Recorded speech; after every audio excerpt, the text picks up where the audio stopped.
आप सभी को वट सावित्री व्रत की हार्दिक शुभकामनाएं। ज्येष्ठ मास के कृष्ण पक्ष की अमावस्या तिथि को वट सावित्री का व्रत रखा जाता है। इस व्रत में सत्यवान सावित्री और यमराज जी की पूजा की जाती है। इस व्रत को रखने वाली सुहागिन महिलाओं का सुहाग अटल होता है और पति पर आया हुआ संकट भी टल जाता है। ऐसी मान्यता है कि सती सावित्री ने इसी व्रत के प्रभाव से अपने मृत पति सत्यवान को धर्मराज जी से भी जीत लिया था, अर्थात उन्हें पुनर्जीवन दिलवाया था।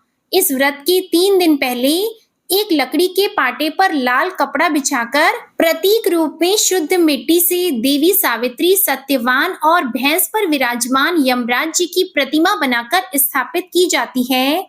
फिर व्रत के दिन सुबह स्नान आदि से निवृत्त होकर श्रृंगार करके सुहागिन महिलाएं वट वृक्ष के नीचे बांस की टोकरी में इन सभी मूर्तियों को ले जाकर रखती है और फिर इन मूर्तियों का पूजन चंदन, रोली, अक्षत, पुष्प, फल, धूप, दीप आदि से करने के बाद सती सावित्राय नमः तथा यम धर्मराजाय नमः मंत्र का जप करने के बाद कच्चे सूत या मौली को वट वृक्ष की डाली में बांधकर 7 फेरे लेकर सावित्री और सत्यवान की पवित्र कथा कहती है अथवा सुनती है।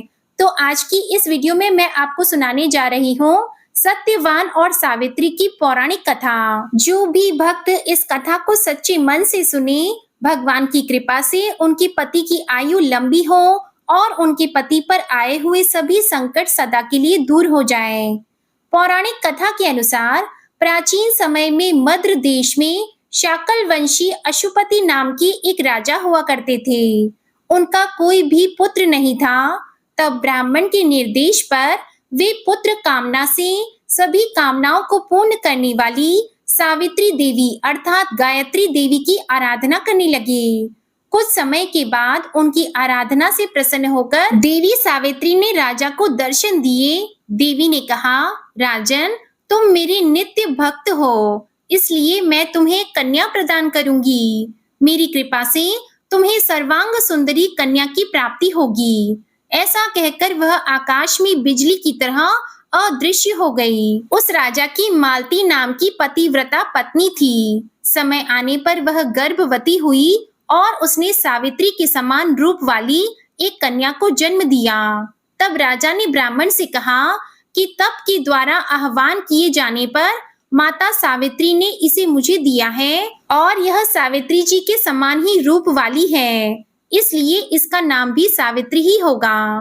तब उन ब्राह्मण ने उस कन्या का नाम सावित्री रख दिया। धीरे धीरे समय बीतने लगा। समय बीतने पर जब सावित्री युवती हुई तब सावित्री को वर खोजने के लिए कहा गया। तब उसने द्युमत सेन के पुत्र सत्यवान को पति रूप में वरण कर लिया। इधर जब यह बात देवर्षि नारद को पता चली तब वह राजा अशुपति के पास आकर बोले कि राजन, आपकी कन्या ने तो वर खोजने में बड़ी भारी भूल कर दी है। सत्यवान गुणवान और धर्मात्मा अवश्य है, किंतु वह अल्प आयु है और 1 वर्ष बाद ही उसकी मृत्यु हो जाएगी। देवर्षि नारद जी की यह बात सुनकर राजा उदास हो गए।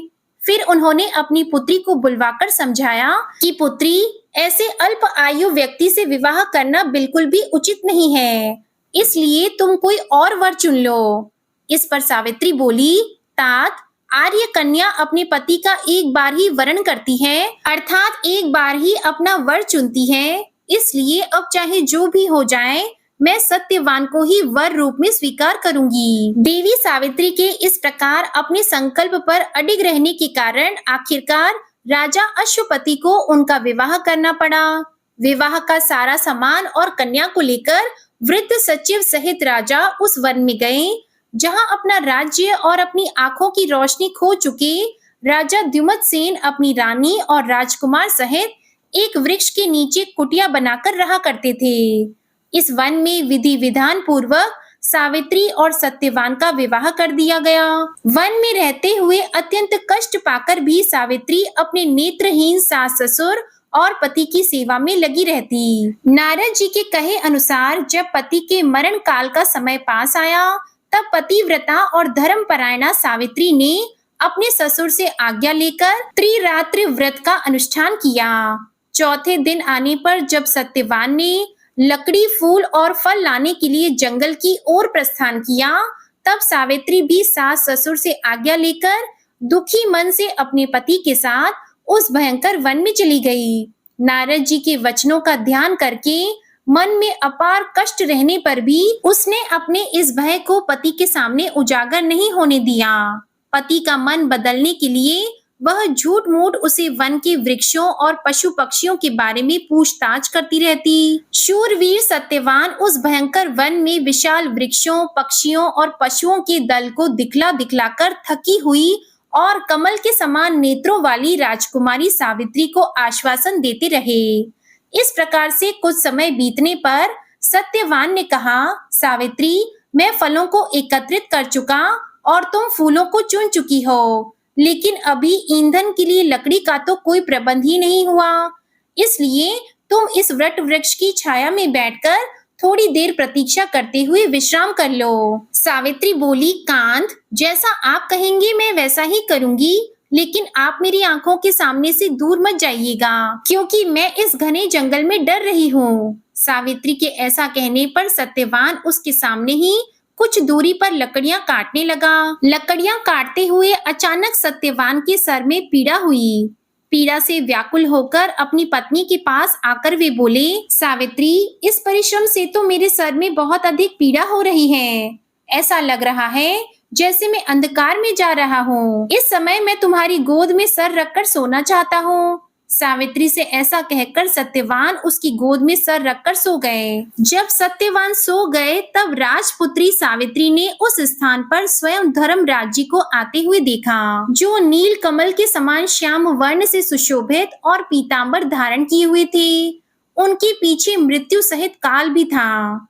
धर्मराज जी ने उस स्थान पर पहुंचकर उस समय सत्यवान के शरीर से अंगूठे के नाप वाले पुरुष को पाश में बांधकर अपने अधीन कर लिया और उसे खींचकर बड़ी तेजी से दक्षिण दिशा की ओर प्रस्थान किया।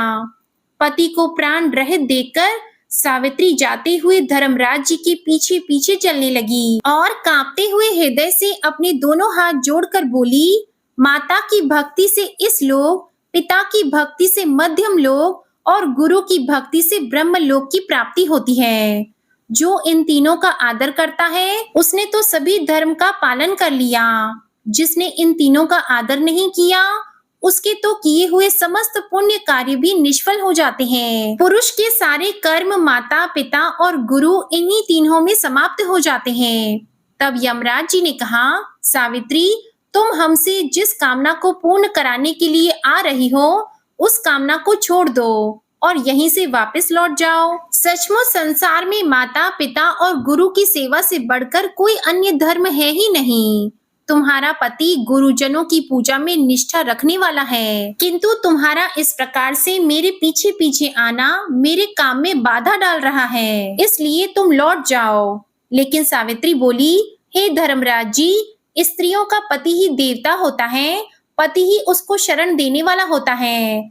इसलिए साध्वी स्त्रियों को अपने पति का अनुगमन करना चाहिए। पिता, भाई तथा पुत्र परिमित संपत्ति देने वाले होते हैं, किंतु पति अपरिमित संपत्ति का दाता है। भला ऐसे पति की कौन स्त्री पूजा नहीं करेगी। सुरोत्तम, आप मेरे पति को जहाँ लेकर जा रहे हैं मुझे भी वहीं लेकर चलिए, नहीं तो मैं अपने प्राण त्याग दूंगी। तब यमराज जी ने कहा, हे पतिव्रता, मैं तुम पर बहुत प्रसन्न हूँ, इसलिए सत्यवान के प्राणों को छोड़कर तुम कोई और वरदान मांग लो और देर मत करो। तब सावित्री बोली, धर्मज्ञ, जो राज्य से च्युत हो गए हैं तथा जिनकी आंखों की रोशनी चली गई है, ऐसे मेरे महात्मा ससुर को राज्य तथा आंखों की रोशनी प्रदान कीजिए। यमराज ने कहा, भद्रे, तुम्हारी ये सब इच्छाएं पूर्ण होंगी। तुम अब बहुत दूर तक चली आई हो। तुम्हारे मेरे पीछे पीछे चलने से मेरे काम में विघ्न पड़ेगा और तुम्हें भी थकावट होगी, इसलिए अब तुम वापस लौट जाओ। तब सावित्री कहने लगी, हे देवश्रेष्ठ, सत्पुरुषों के साथ समागम होने पर भला कैसी मेहनत, कैसा परिश्रम और कैसा दुख। विष, अग्नि, सर्प तथा शस्त्र से लोगों को उतना भय नहीं होता जितना दुष्टों से हुआ करता है।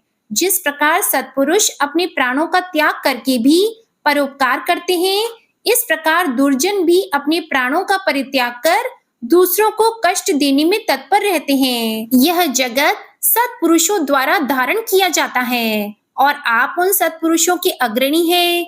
इसलिए हे देव, आपके पीछे चलती हुई मुझे कुछ भी दुख नहीं हो रहा है। यमराज जी बोले, हे विशालाक्षी, तुम्हारी इन धर्म युक्त वचनों से मैं बहुत प्रसन्न हूँ।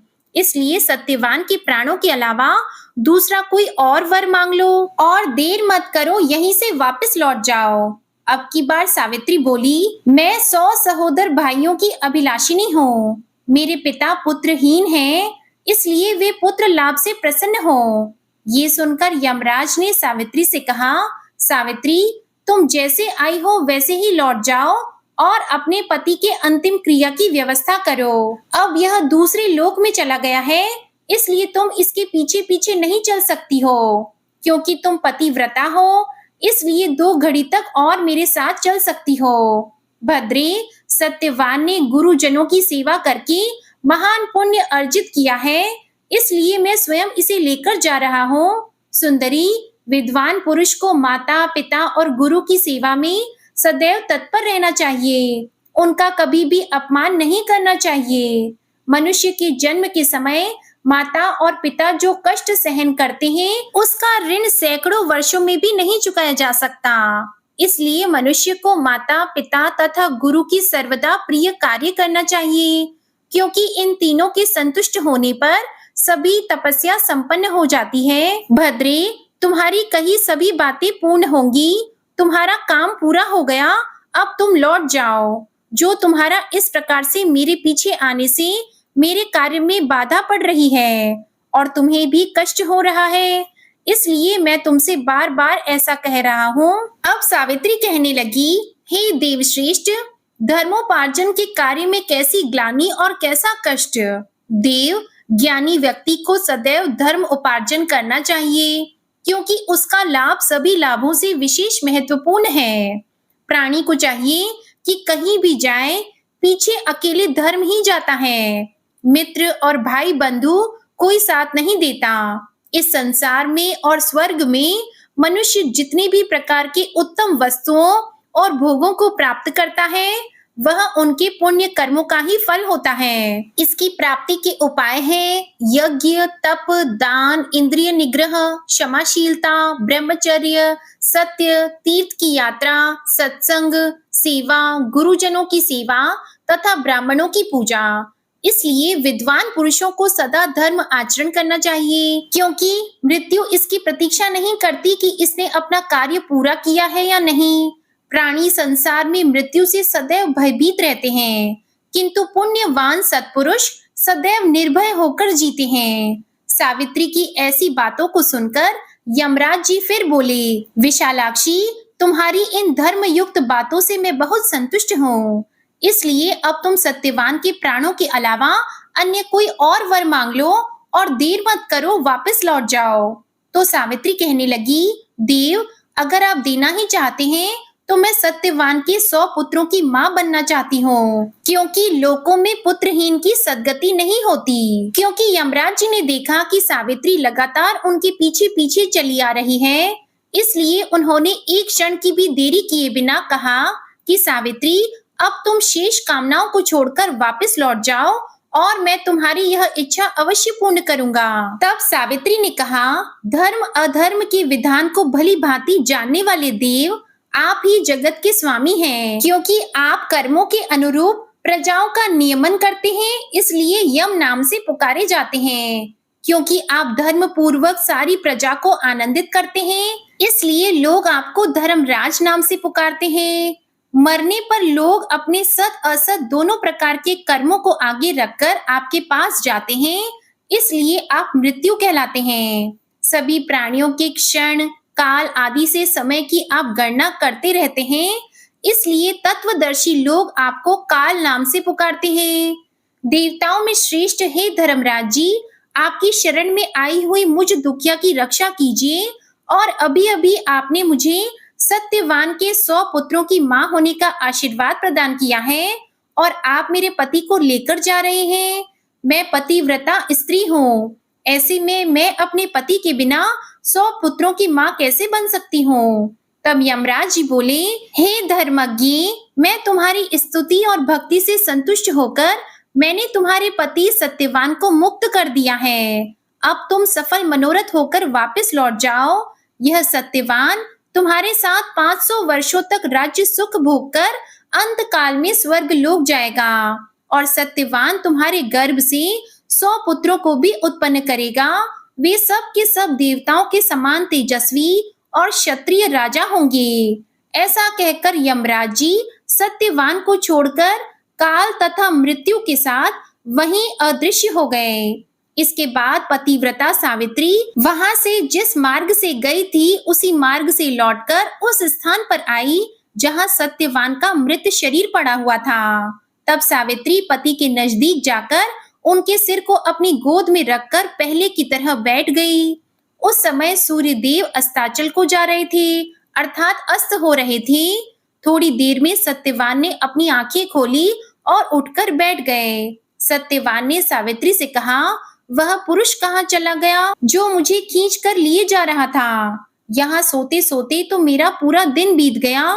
तुमने भी पूरे दिन से कुछ खाया नहीं और वहाँ आश्रम में मेरे माता पिता को भी मेरे कारण दुख भोगना पड़ा। सावित्री, मैं उन्हें देखना चाहता हूँ, चलो जल्दी चलो। तब सावित्री बोली, स्वामी, सूर्य तो अस्त हो गए, चलिए अब हम आश्रम को लौट चलें। मैं वही सारी घटना विस्तार पूर्वक आपको बताऊंगी। ऐसा कहकर सावित्री अपने पति के साथ आश्रम में जा पहुंची। इसी समय पत्नी सहित द्युमत्सेन राजा को नेत्र ज्योति प्राप्त हो गई। वे दोनों अपने पुत्र और पुत्र वधू को वापस आया देखकर बहुत प्रसन्न हुए।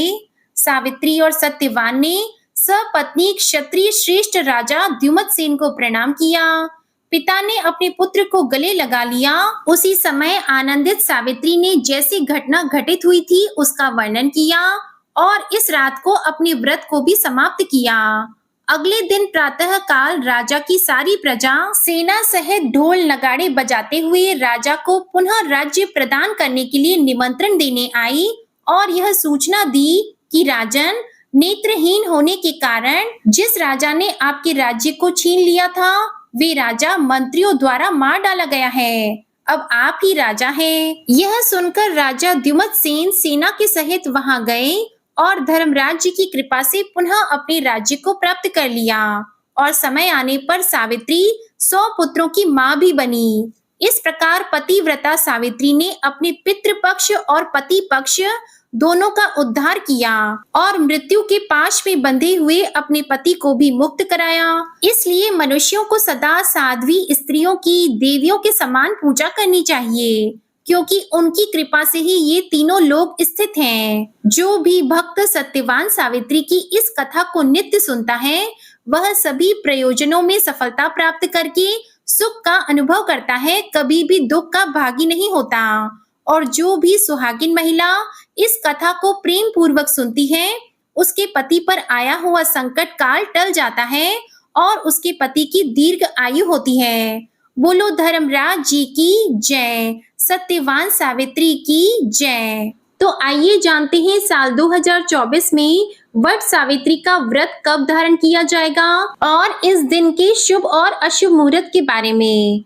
अमावस्या तिथि प्रारंभ होगी 5 जून 2024 दिन बुधवार को शाम 7:56 से और अमावस्या तिथि की समाप्ति होगी 6 जून 2024 दिन गुरुवार को शाम 6:08 पर।